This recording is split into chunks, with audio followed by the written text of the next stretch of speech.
អ្នកនរគ្នាតែងតែសុំឲ្យគេ sub for sub មែនទេអ្នកនរគ្នាតែងតែផ្លាស់ប្ដូរ sub ជាមួយគេទៅវិញទៅមកខ្ញុំមិនលើកទឹកចិត្តឲ្យអ្នកនរគ្នាផ្លាស់ប្ដូរ sub for sub ឬក៏សុំ sub for sub ពីគេទាំងទេថ្ងៃនេះខ្ញុំចែករំលែកអ្នកនរគ្នា4គន្លឹះដើម្បីឲ្យអ្នកនរគ្នាអាចរក subscriber ពិតប្រាកដ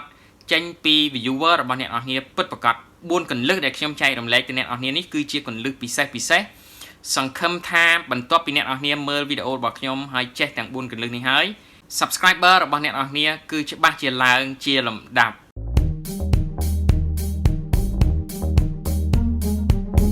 សួស្តីអ្នកនរគ្នាសូមស្វាគមន៍ដែលចូលមកកាន់វីដេអូឃ្លីបរបស់ខ្ញុំថ្ងៃនេះខ្ញុំចែករំលែកនៅ4គន្លឹះដើម្បីឲ្យអ្នកនរគ្នាអាចយកគន្លឹះទាំង4ដែលជាគន្លឹះពិសេសទៅរក subscriber នៅក្នុង channel របស់អ្នកនរគ្នាឲ្យបានលឿនជាទីបំផុតតាមដែលអ្នកនរគ្នាអាចធ្វើទៅបានខ្ញុំហ៊ានសន្យាថាបើសិនជា4ចំណុចនេះអ្នកនរគ្នាបានធ្វើទៅតាមការណែនាំរបស់ខ្ញុំគឺអ្នកនរគ្នាពិតជាទទួលបាននៅ subscriber យ៉ាងពិតប្រាកដដូចនៅក្នុង channel របស់ខ្ញុំអញ្ចឹងក្នុងរយៈពេល28ថ្ងៃខ្ញុំអាចរកបានជាង 4000 subscriber សម្រាប់បងប្អូនថ្មីដែលអត់ទាន់ subscribe channel របស់ខ្ញុំបងប្អូនអាចចុច subscribe channel របស់ខ្ញុំចុចសញ្ញារូបកណ្ដឹងដើម្បីទទួលបាននូវគន្លឹះរលុយពី YouTube ពី Facebook ក៏ដូចជាការលើកទឹកចិត្តផ្សេងពីខ្ញុំជីវិតនៅក្នុងការធ្វើ YouTube គឺជាការធ្វើដំណើរដ៏វែងឆ្ងាយ YouTube គឺជាផែនទីកំណប់ដែលម្នាក់មានផែនទីនេះនៅក្នុងដៃ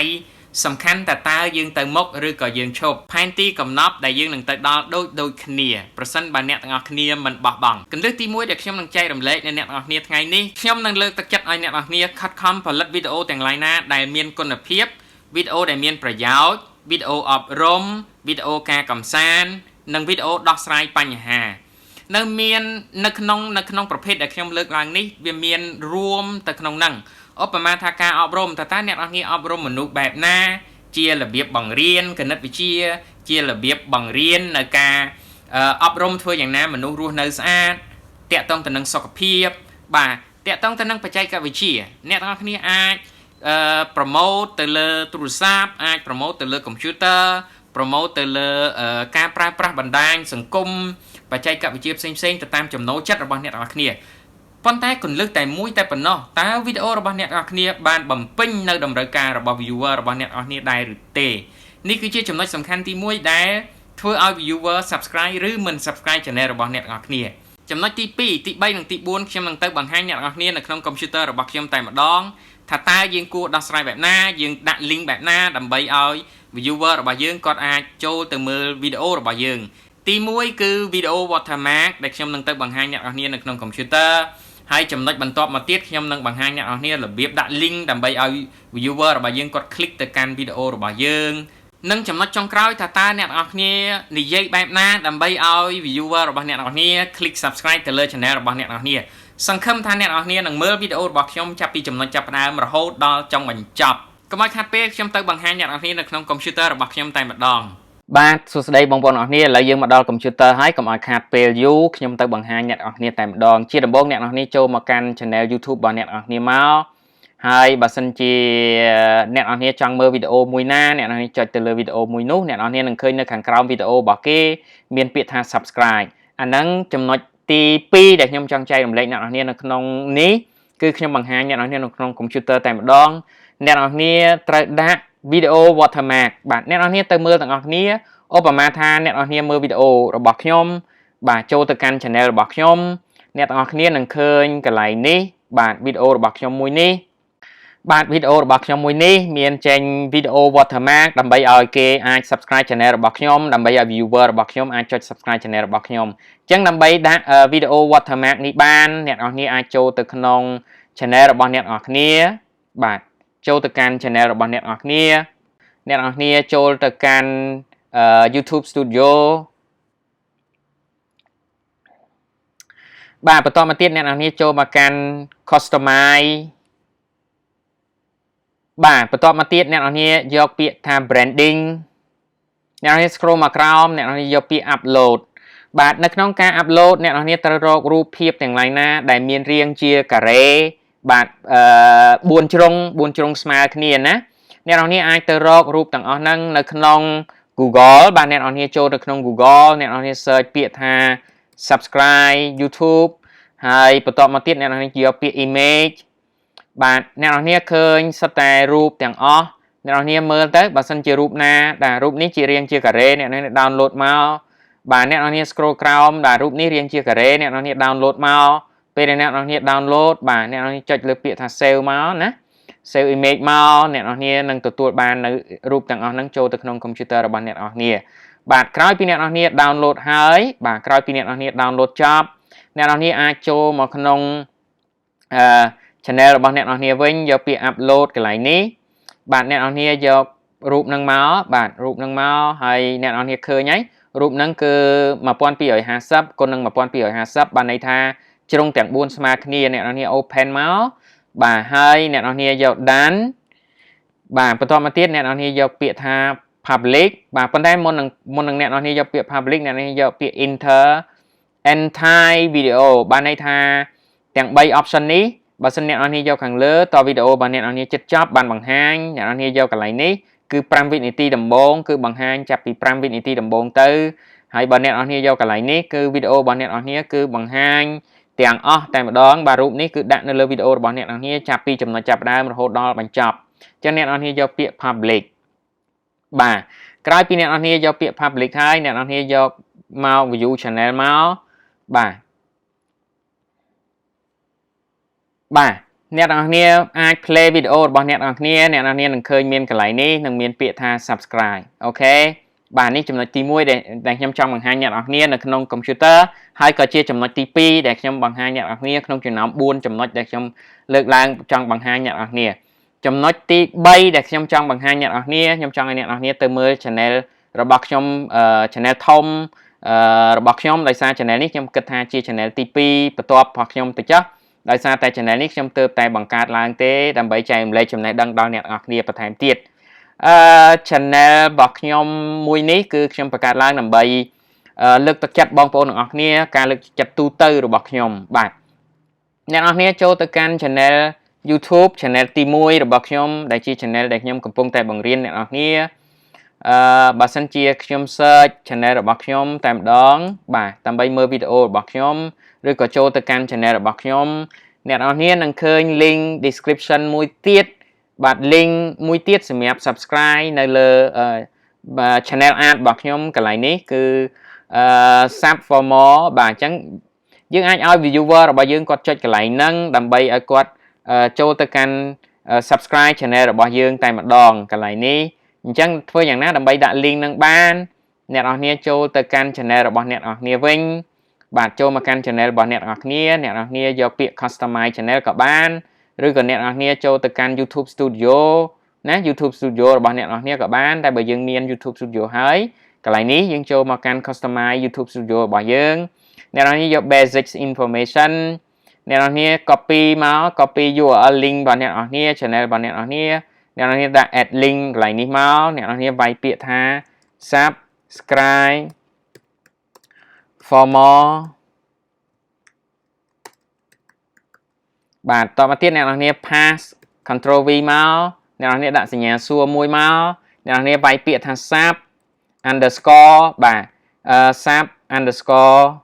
បន្ទាប់មកទៀតអ្នកនរគ្នាដាក់ confirm CON FIR បាទ MATION បាទហើយសញ្ញាស្មើលេខ1បាទបន្តមកទៀតអ្នកនរគ្នាចុចទៅលើពាក្យ public បាទក្រោយមកទៀតអ្នកនរគ្នាអាចចូលទៅកាន់ view channel ដើម្បីមើលថាតើអ្នកនរគ្នាបានផ្លាស់ប្ដូរបានកែសម្រួល channel របស់អ្នកនរគ្នាហើយនៅបាទនេះកន្លែងនេះគឺមានហើយដូច្នេះ viewer របស់យើងគាត់ចង់ subscribe គឺគាត់ចុចទៅលើនឹងតែម្ដងដើម្បីឲ្យគាត់អាច subscribe channel របស់យើងឃើញទេគាត់អាចចុច subscribe បានតែម្ដងអូខេអញ្ចឹងត្រឡប់មកវិញអ្នកនរគ្នាចូលមកមួយទៀតគឺនៅពេលដែលវីដេអូរបស់ខ្ញុំមួយនេះគឺខ្ញុំចង់ដាក់ link description នៅកន្លែងនេះដើម្បីឲ្យគេ subscribe channel របស់ខ្ញុំអញ្ចឹងមិនលំបាកទេអ្នកនរគ្នានៅពេលដែលអ្នកថ្មីគាត់ចូលមកគាត់មើលវីដេអូដែលយើង intro ហ្នឹងគឺគាត់អាច subscribe នឹងតែម្ដងអញ្ចឹងយើងធ្វើម៉េចកន្លែងហ្នឹងគឺអ្នកនរគ្នាចូលមកកាន់ customize វិញមិញបាទអ្នកនរគ្នា copy link URL ហ្នឹងមកបាទ copy link URL ហ្នឹងមកបាទបន្ទាប់មកទៀតអ្នកនរគ្នាចូលទៅក្នុងវីដេអូរបស់អ្នកនរគ្នាយកពាក្យ edit អ្នកនរគ្នាកន្លែងហ្នឹងអ្នកនរគ្នាវាយពាក្យមកណា sub subscribe